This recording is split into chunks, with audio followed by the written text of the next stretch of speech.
सवाल के अंदर हमारे को 10 डिजिट्स दी गई है, वो है 2 4 3 5 7 5 3 2 2 8, ठीक है। और हमारे से क्या बोला है कि odd digits appear only in even places, ठीक है।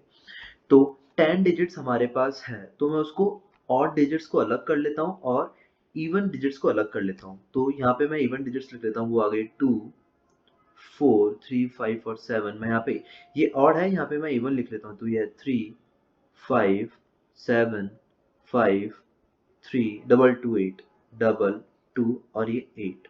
तो ये हमारे पास 5 डिजिट्स है और ये भी हमारे पास 5 डिजिट्स है। और हमारे को क्या बोला है कि जो ऑड डिजिट्स है वो हमारी इवन प्लेसेस पे आनी चाहिए, यानी कि ये वाली जो 5 डिजिट्स है ये हमारी किस पे आएगी, इवन प्लेसेस पे।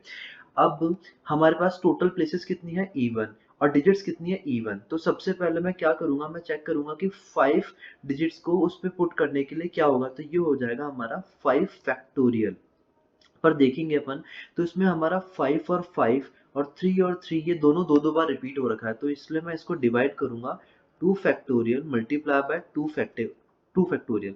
और सेम एज इट इज जब मैं इसकी बात करूंगा, जब अगर ये हमारे इवन प्लेसेस पे आ रहा है तो ये भी हमारे ऑड प्लेसेस पे आएगा, तो सेम एज इट इज हमारे को इसको भी लिखना पड़ेगा।